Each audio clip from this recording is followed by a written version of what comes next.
Summer வந்தாச்சு. What's your plan for this holiday? எங்க கிட்ட விட்டுருங்க, நாங்க பாத்துக்கிறோம். VGT Holidays. GT Holidays, South India's #1 travel brand. முக்கிய தகவல்களை குறுஞ்செய்தி வாயிலாக தெரிந்து கொள்ள ஆதன் செயலியை டவுன்லோட் பண்ணுங்க. அதற்கான லிங்க் இந்த வீடியோக்கு கீழே டிஸ்கிரிப்ஷன்ல இருக்கு. இன்னைக்கு ரொம்பவே ஒரு முக்கியமான நாள் அப்படின்னு நினைக்கிறேன். நீங்க மங்களகரமா வந்திருக்கீங்களா? அப்படிலாம் இல்ல. டிடி நெக்ஸ்ட் லெவல், மாமன், ஜோரா கைத்தட்டுங்கன்னு ஒரு 3 காமெடி ஆர்டிஸ்டா வந்து அவங்களோட கெரியரை ஸ்டார்ட் பண்ணி இன்னைக்கு ஹீரோவா 3 பேரோட படங்களுமே வந்திருக்கு. முக்கியமா மாமன், டிடி நெக்ஸ்ட் லெவல் இந்த 2 படத்துக்குமே நிறைய காம்படிஷன் அதிகமா இருக்கு. தில்லுக்கு துட்டுக்கு அப்புறம் டிடி நெக்ஸ்ட் லெவலுக்கு எப்படி இருக்கும், அந்த வெற்றி தொடருமா அப்படிங்கிறது ஒரு பெரிய கேள்வியா இருக்கு. ஏன்னா சந்தானம் அவர்களுக்கு ஒரு மேடையிலுமே ஒரு மாதிரி அவர் வந்தாலே அந்த இடம் பாசிட்டிவா இருக்கும். முக்கியமா இந்த டிடி நெக்ஸ்ட் லெவல்ல இருந்து அந்த பாட்டை வேற தூக்கிட்டாங்க. நேத்துல இருந்து அதுக்காகவே ரொம்ப சேடா இருக்க மாதிரிலாம் கேள்விப்படுறோம். பெரிய வருத்தம்லாம் இல்லைங்க, அதுல நாங்க எதுவுமே கலாய்க்கலையே. ஏன் அந்த பாட்டை தூக்க சொல்றாங்க அப்படின்ற ஒரு விஷயங்கள் மட்டும்தான். மற்றபடி படம் ரிலீஸ் ஆயிடுச்சு, அந்த பாடலை எடுத்துட்டாங்க. இன்னைக்கு நீங்க சொன்ன மாதிரி மாமன் விசஸ் டிடி நெக்ஸ்ட் லெவல் அதை பத்தி தான் பார்க்க போறோம். மாமன் நம்ம ஸ்டார்ட் பண்ணிடலாம். மாமன் என்னன்னா, சூரிக்கு இதுவும் ஒரு முக்கியமான ஒரு படம். ஒவ்வொரு படமும் அவர் அப்படிதான் பண்றாரு. இப்போ விடுதலையில தொடங்கினாரு, அதுக்கப்புறம் கருடன் ஒரு மாதிரியான ஒரு லாபகரமான ஒரு படமா அமைஞ்சுது. அதை தொடர்ந்து இந்த படத்துல மாமனா வந்திருக்காரு. ஸோ மாமன் ஒர்க் அவுட் ஆயிருக்காரா, உறவு கை கொடுத்துச்சா இல்லையா அப்படின்றதான் இந்த படம் பேச போகுது அப்படின்னு நினைக்கிறேன். அவர் தெரிஞ்சுக்கிட்டாரு, அவரோட லைன் என்ன அப்படின்றது தெரிஞ்சுக்கிட்டாரு. இந்த படத்துல எடுத்ததுமே நெகட்டிவ் மீன்ஸ் அங்க வந்த விமர்சனங்கள் நான் பேசிடுறேன். இந்த மனுஷனுக்கு ஃபைட் செட் ஆகல, ரொமான்ஸ் செட் ஆகல, அதாவது இந்த லவ் போர்ஷன்லாம் செட் ஆகல. அவர் இந்த காஸ்டியூம்ல இந்த ஜென்ரேஷன் ஏற்ற மாதிரி டிஷர்ட் அந்த மாதிரி விஷயம்லாம் ட்ரை பண்ணியிருப்பாரு. அதுவும் ரொம்பலாம் கிடையாதுங்க, சில இடங்களுக்கு மட்டும். அதெல்லாம் ஒர்க் அவுட் ஆகல. எதுக்கு இவருக்கு சூடிக்கு இது அப்படின்ற மாதிரி நினைக்கிறவங்களுக்கு ஏன் அப்படின்ற ஒரு கேள்வி இருக்குல்ல, ஏன் அவர் பண்ணக்கூடாது? நீங்க இவ்வளவு நாளா அவர் கமெடினா பார்த்துட்டீங்க, அதனால உங்களுக்கு அது அவ்வளவு தூரம் உங்களுக்கு ஒரு விஷயமா தோணுது. தவிர்த்துட்டு பாருங்க, அவர் அடிச்சா 4 பேர் போய் உழுற மாதிரியான ஃபைட் சீக்வன்ஸ் இல்ல. அவரால் வரது பண்ணியிருக்காரு, என்ன சொல்றாங்களோ அதை பண்ணியிருக்காரு, என்ன அங்க செட் ஆகுமோ அதை கொடுத்துருக்காரு. கருடன் படம் ஹிட் ஆனதுக்கு என்ன காரணம்னா, அது ஒரு ஃப்ரெண்ட்ஷிப் பாண்டிங்ல இருக்கக்கூடியது. அதுக்கு முக்கியமான ஒரு பங்கா சூரி இருப்பார். இந்த படம் ஏன் ஹிட் ஆகும் அப்படின்னு நான் சாலிடா சொல்றேன் அப்படின்னா, இந்த படத்தோட ஒன்லைன்ல இருந்து நான் தொடங்கிடுறேன். மாமன் அப்படின்னாலுமே இந்த அக்காவோட பசங்களோ பொண்ணுங்களோ நம்மளுதான் உரிமை. பொண்ணுங்க பிறந்தாங்கன்னா தாய் மாமன் என்னை தாண்டி அவனாவது ஏதாவது பண்ணிடுவானா அப்படின்ற ஒரு தௌலத்து இருக்கும்ல. பையன் பிறந்தாலும் அதுதான். ஒரு அக்கா 10 வருஷமா அவங்களுக்கு குழந்தை இல்லை, தம்பியோட ஏக்கம், தம்பியோட பரிதவிப்பு எல்லாமே இருக்கு. 10 வருஷத்துக்கு அப்புறம் ஒரு குழந்தை பிறக்குது. அந்த குழந்தைக்கு ஒரு அப்பனா இருந்து நிறைய விஷயங்கள் பண்றாரு, கூடயே இருக்கிறாரு, ஒரு நிழலா கூட இருந்து பாத்துக்கிறாரு. இவருக்குன்னு ஒரு குடும்பம் வரும் பொழுது அங்க கொஞ்சம் ஒரு கருத்து வேறுபாடு ஒன்று வர ஸ்டார்ட் ஆகுது. அதுல இருந்து அந்த பையனை அவர் பிரிஞ்சாரா மறுபடியும் சேர்ந்தாங்களா அப்படின்றதான் இந்த மாமன் படத்தோட கதைக்களம். மாமனா அவர் ஜெயிச்சாரா இல்ல கணவரா அவர் ஜெயிச்சாரா அப்படின்றதான் படத்தோட கதை. அப்படி பார்த்தோம்னா இதுக்கு மாமனே வைக்க முடியாது போல. இந்த பக்கம் வந்தா மாமனா ஜெயிச்சாரான்னு வரும், இந்த பக்கம் போனா கணவரா, அப்புறம் ஒரு எப்படி சொல்றது, அக்காவோட தம்பியா அவர் வின் பண்ணாரா அப்படின்னு இவ்வளோ கேள்விகள். ஒரு மாமனாருக்கு மருமகனா அப்படின்னு எல்லா பாரத்தையும் யார் சுமக்கிறாங்கன்னா சத்தியமா பசங்க தான்.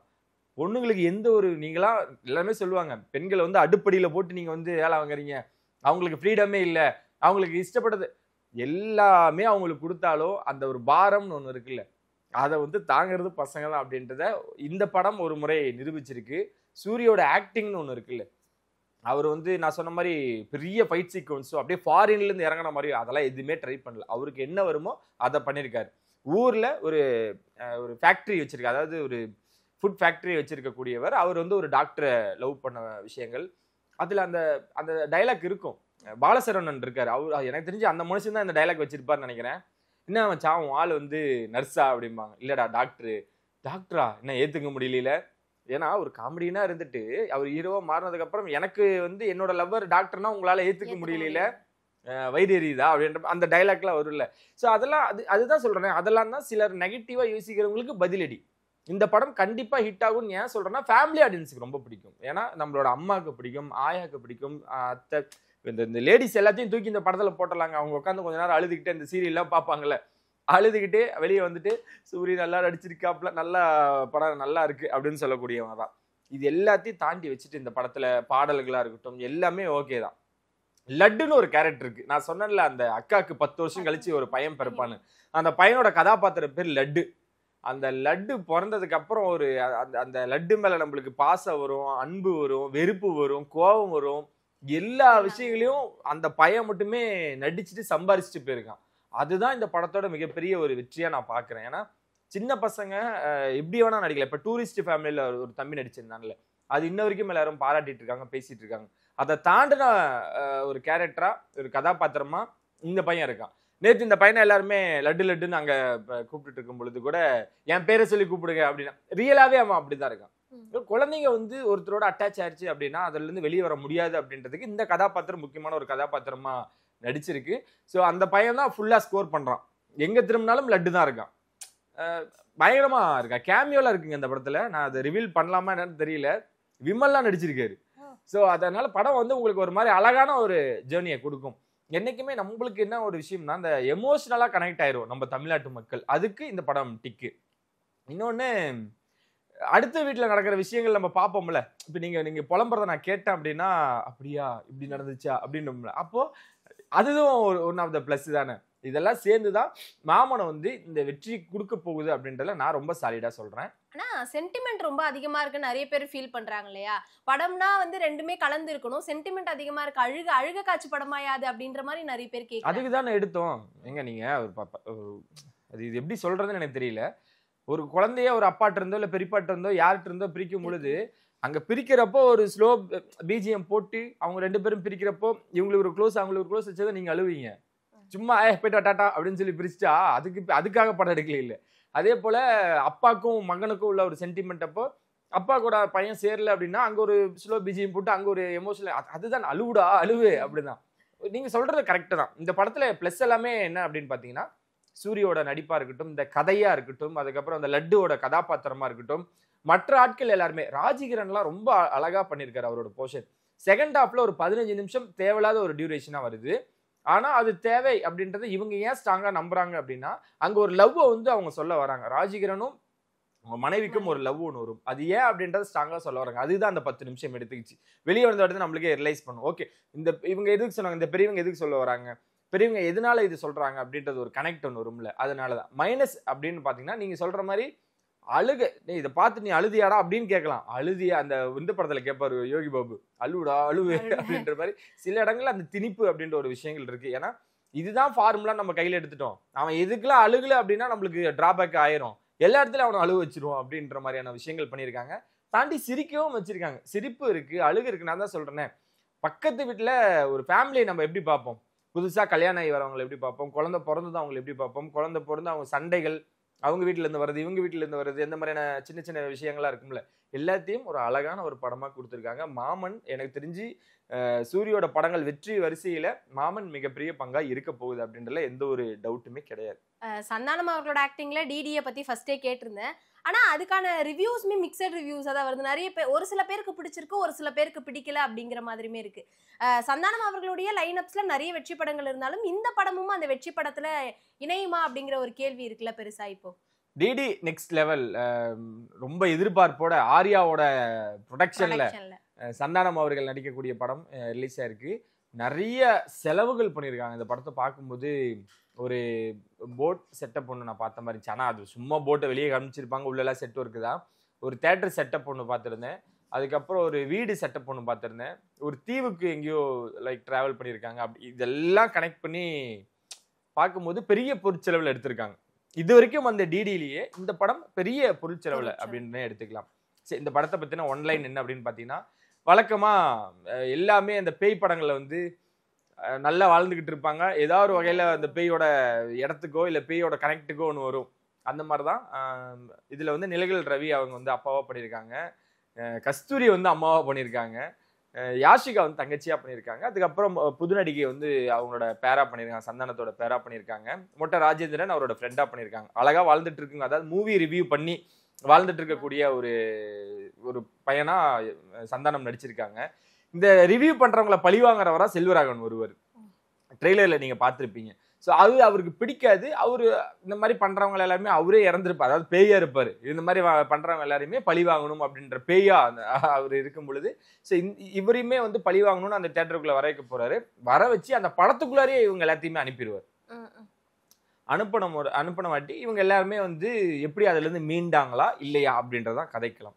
ஸோ இது வரைக்கும் அந்த டிடியில எனக்கு தெரிஞ்சு இது பெட்டரா அப்படின்னு பாத்தீங்கன்னா அப்படி இல்லை அப்படின்னு தான் நம்ம இதை எடுத்துக்கணும். ஏன்னா நல்லா இருக்கும், ரொம்ப டைமிங் நல்லா இருக்கும், நிறைய விஷயங்கள் சிரிக்க வைப்பாரு சந்தானம்.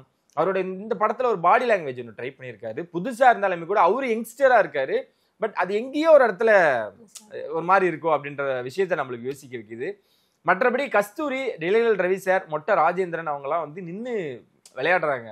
இதுக்கான பிளாட்ஃபார்ம் தான்டா அப்படின்ட்டு. ஏன்னா ரவி சார் வந்து பார்த்தீங்கன்னா வடக்கப்பட்டி ராமசாமியில் ஒரு அழகான ஒரு கதாபாத்திரம். அவர் இனிமேட்டு விடவே மாட்டார் சந்தானத்துக்கு ஒரு ப்ளஸ் என்னன்னா, தனக்கு ஒருத்தர் செட் ஆயிட்டாங்க அப்படின்னா அவங்களை எப்பவுமே விட மாட்டாரு. மொட்டை ராஜேந்திரன் அவர்களும் த்ரோட்டா சந்தானத்தோடய டிராவல் பண்றாங்க. அதுவுமே ரொம்ப அழகா இருந்துச்சு. ஃபாரினர்ஸ் நிறைய பேர் நடிச்சிருக்காங்க, நிறைய ஃபாரினர்ஸை யூஸ் பண்ணியிருக்காங்க. நான் சொன்ன மாதிரி பெரிய பொருட்செலவு தான். நீங்கள் இது வரைக்கும் அந்த படங்களே பெருசு தான். இந்த படத்தோட ப்ளஸ் எல்லாம் என்ன அப்படின்னு பார்த்தீங்கன்னா, சந்தானத்தோட சின்ன சின்ன டைமிங் அது இதுலேயே அவரோட இது இல்லையே அப்படின்ட்டு தான். அதுக்கப்புறம் இதில் பார்க்கக்கூடிய அந்த அமானுஷத்தையும் தாண்டி இது பேய் படம் நான் சொல்ல மாட்டேன். இது வரைக்கும் வந்து தில்லுக்கு துட்டு கண்டிப்பாக பேய் படம் தான். இதில் பேய் ப்ளஸ் ஹண்டட் நிறைய விஷயங்கள் ட்ரை பண்ணியிருக்காங்க. எல்லாமே ஒர்க் அவுட் ஆகுமான குழந்தைங்களுக்கு ஃபேமிலிக்கு பயங்கரமாக ஒர்க் அவுட் ஆகும். ஸோ அந்த வகையில் இது ப்ளஸ்ஸாக அமைஞ்சிருக்கு. இன்னும் ப்ளஸ்ன்னு நீங்கள் எடுத்துட்டீங்கன்னா எல்லாருமே இந்த சின்ன சின்ன கிங்ஸ்லாம் பண்ணியிருப்பாங்க. எல்லாமே ஜிவிஎம் ஏன் இதில் ப்ளஸ்ஸில் விட்டுட்டேன்னு நீங்கள் கேட்கணும். அதனால இதில் எல்லாமே ப்ளஸ் தாங்க. படம் வந்து குழந்தைங்களுக்கு பிடிக்கும். போயிட்டு ஜாலியாக என்ஜாய் பண்ணிட்டு மாமனில் போனால் எப்படி அழுதுட்டு வராங்களோ அப்படியே இந்த படத்துக்கு போயிட்டேன்னா வெளியே வரும்போது சிரிச்சிட்டே வருவாங்க. ஓகேவா, இவ்வளோ தூரம் பேசிட்டோமா? மைனஸ் என்ன அப்படின்னு பார்த்தீங்கன்னா, நீங்கள் கேட்ட ஜிவிஎம்லேருந்தே தொடங்குறேன். ஜிவிஎம்மோட கதாபாத்திரம் இதுக்கு தேவையா அப்படின்னு ஒரு விஷயங்கள் இருக்குல்ல. ஸோ அதெல்லாம் தான் அவங்க கொஞ்சம் எங்கேயோ கொஞ்சம் விட்டுட்டாங்களோ அப்படின்ற மாதிரி தோணுது. ஸோ மாறன் ஜிவிஎம் தொடர்ந்து மாறன் இருந்து வர டிக்கிலோனா படத்தில் ஒரே டைலாக் தான் பயங்கர ஃபேமஸ். அதுக்கப்புறம் தொடர்ச்சியாக வர படங்களில் மாறன் அப்படி யூஸ் பண்ணியிருப்பாங்க. அந்த மனுஷன்ட்ட நீங்கள் இது கொடுத்து பேசுங்கலாம் சொல்ல வேணாம். நீ இந்த கதாபாத்திரம் இப்போ இவர் நீ கேள்வி கேட்குற அப்படின்னா அவர் 900 கவுண்டர் போட்டுருவார். நம்ம ஒரே பதில் தான் சொல்லுவோம், 900 கவுண்டர் போடுவார். ஏன் அவரை பயன்படுத்தலை? சந்தானத்துக்கு வந்து அந்த பாடி லாங்குவேஜ் அதில் கான்சென்ட்ரேட் பண்ணவரை ஏன் இன்னும் அதிகமாக டைமிங்கில் யூஸ் பண்ணுறல? எனக்கு தெரிஞ்சு மொட்டை ராஜேந்திரன் மட்டும்தான் அவர் போராடி அந்த ஸ்பேஸ்லாம் வாங்கின மாதிரி இருக்குது. அதையுமே சந்தானம் சொல்லியிருப்பார், உனக்கு நான் இவ்வளோ தூரம் ஸ்பேஸ் தரேன், என்ன ஸ்பேஸ் கேட்குறேன் அப்படின்ட்டு இருப்பாரு. அவர் வந்து ப்ரோ வாட் ப்ரோ அப்படிலாம் இருந்தாலுமே கூட லைக் அதெல்லாம் ஏன் பயன்படுத்தலின்னு ஒரு விஷயம் இருக்குல்ல. ஏன்னா சந்தானத்துக்கிட்ட அவ்வளோ டன் கணக்கில் இருக்குங்க காமெடி, அவ்வளோ டைமிங் இருக்கு. நீங்க ஏன் பயன்படுத்தலை? ஏதோ ஒரு இடத்துல இதில் தான் நம்ம டிராவல் பண்ணணும்னு பண்ணியிருக்காங்க. அது கொஞ்சம் எங்கேயோ மிஸ் ஆயிடுச்சோ அப்படின்ற மாதிரி தோணுது. இதுதான் அப்படின்னு பார்த்தா நம்ம ஓவராலா டிடி நெக்ஸ்ட் லெவல் வந்து சொல்ல மாதிரி ஃபேமிலி என்ஜாய் பண்ணி பார்க்கலாம். கதை லாஜிக் இதெல்லாம் நீங்கள் தவிர்த்துட்டு இந்த படத்துக்கு போனால் படத்துக்குள்ளே ஒரு படம் இருக்கும். ஒரு டாஸ்க் வைப்பாங்க, அந்த பேய் வந்து டாஸ்க் வைக்கும். அந்த டாஸ்க்லேருந்து எப்படி வெளியே வராங்க, ஓவராலாக அந்த படத்துலேருந்து வெளியே வந்தாங்களா இல்லையா அப்படின்றதான் இது. ஜிவிஎம் இது கண்டிப்பாக தேவை இருந்திருக்க கூடாது, இல்லாமல் இருந்திருந்தாலே சந்தோஷமாக இருந்திருக்கும் அப்படின்னு தான் நினைக்கிறேன். மற்றபடி அந்த வரிசையில் இது வந்து கொஞ்சம் நெருடாக தான் இருக்குது அந்த சீரீஸில் அப்படின்னே சொல்லலாம். ஸோ ஓகே, ஓவராலாக நீங்கள் குழந்தைங்களாம் போனாங்கன்னா சொன்ன மாதிரி என்ஜாய் பண்ணிட்டு மொட்டை ராஜேந்திரனுக்குலாம் பார்த்து சிரிச்சுட்டு. இதில் இன்னொரு நெகட்டிவ் என்ன அப்படின்னா, இந்த ரத்த கலவை இருக்குல்ல, நம்ம ஃபேமிலி ஏன் பெரிய கமர்ஷியல் படத்துக்கு கூட்டு போக மாட்டோம், கூட்டிகிட்டு போகிறத விரும்ப மாட்டோம் அப்படின்னா, அதில் வர அந்த ரத்த கலவையெல்லாம் வந்து அவங்களுக்கு லைக் பிடிக்காம ஒரு விஷயமா இருக்கும். ஓப்பனிங்கே அப்படிதான் இருக்குது. செல்வராகவன் பண்ணக்கூடிய விஷயங்களா இருக்கட்டும், இந்த படத்துக்குள்ளே வரக்கூடிய விஷயங்களா இருக்கட்டும், எல்லாமே கொஞ்சம் நம்மளுக்கு அப்படிதான் இருக்குது. அதெல்லாம் தவிர்த்துட்டு வழக்கமாக பண்ணக்கூடிய தில்லுக்கு துட்டு மாதிரி பண்ணியிருந்தாங்கன்னா படம் கண்டிப்பாக ஹிட் அடிச்சிருக்கும் அப்படின்ல எந்த ஒரு டவுட்டுமே இல்லை. இப்பயுமே படம் நல்லா இருக்குது. சந்தானம் அவரோட எஃபர்ட்டுக்காகவே இந்த படத்தை பார்க்கலாம். சந்தான படத்துக்கு போட என்ன பண்ணும், ஸ்ட்ரெஸ் எல்லாம் விட்டுட்டு அப்படியே தியேட்டருக்கு வெளியே விட்டுட்டு சிரிச்சுட்டு ஓகே தப்போ சரியோ நீ என்னை சிரிக்க வச்சிட்டில நான் வரம்பா அப்படின்ட்டு தான். ஸோ இந்த 2 பேருக்குமே பயங்கரமான காம்படிஷன் தான். 2 பேருக்கும் ரேட்டிங் அப்படின்னு ஒரு விஷயம் இருக்குல்ல, 5/2.5 கொடுக்கலாம் 2 படத்துக்கும் ஈக்குவலா. 2 படங்களும் மக்களை என்ஜாய் பண்ணக்கூடிய ஒரு படமா அமைஞ்சிருக்கு. ஜோரா கைத்தட்டங்களும் நல்ல ரெஸ்பான்ஸ் வந்துட்டு இருக்கு அப்படின்றாங்க. கண்டிப்பா அதை பத்தியும் தொடர்ந்து பேசுவோம். ஆனா இந்த சாட்டர்டே சண்டே கண்டிப்பா நீங்க வந்து ஃபர்ஸ்ட் மாமனுக்கு போங்க, அடுத்து டிடி ரிட்டர்ன்ஸ் போங்க. ஏன்னா மாமனுக்கு போயிட்டு ஃபர்ஸ்டே டிடி ரிட்டர்ன்ஸ் போயிட்டீங்கன்னா சிரிச்சு முடிச்சுட்டு அப்புறம் அழுக முடியாதுல்ல. ஃபர்ஸ்ட் அழுதுட்டு அப்புறம் டிடி ரிட்டர்ன்ஸ்க்கு போங்க அப்படின்ற மாதிரி சொல்லிட்டு 2 படங்களும் ரொம்ப நல்லா இருக்கு. கண்டிப்பா தியேட்டர்ல பார்க்கக்கூடிய ஒரு படமா தான் இது அமைஞ்சிருக்கு அப்படின்னே சொல்லலாம். நான் வந்து மாமன் சீரியல் மாதிரி இருக்கணும்னே ஓடிடிலயோ சேட்டலைட்லயோ போட்ட வாட்டி பார்க்கலன்னு. அது ஒரு தியேட்டர்ல இருக்கக்கூடிய ஒரு ஃபீல் தான். டிடி ரிட்டர்ன்ஸும் அப்படிதான். சில படங்கள் நம்ம டிவில பார்க்கும் பொழுதோ இல்ல ஓடிடில பார்க்கும்போது சிரிப்பு வராம இருக்கும். தியேட்டர்ல ஆடியன்ஸோட உட்காரும் பொழுது நம்மள அறியாம சிரிப்பு வரும். அந்த மாதிரி எல்லாம் அங்க ஒர்க் அவுட் ஆயிருக்கு. ஸோ ரிவ்யூஸையும் வச்சு கொஞ்சம் சில பல சம்பவங்கள் இருக்கு. அதனால இந்த 2 படங்களையும் தியேட்டர்ல போய் பார்க்கணும் அப்படின்றத சொல்லிட்டு நம்ம கிளம்பலாம்னு நினைக்கிறேன். கண்டிப்பா.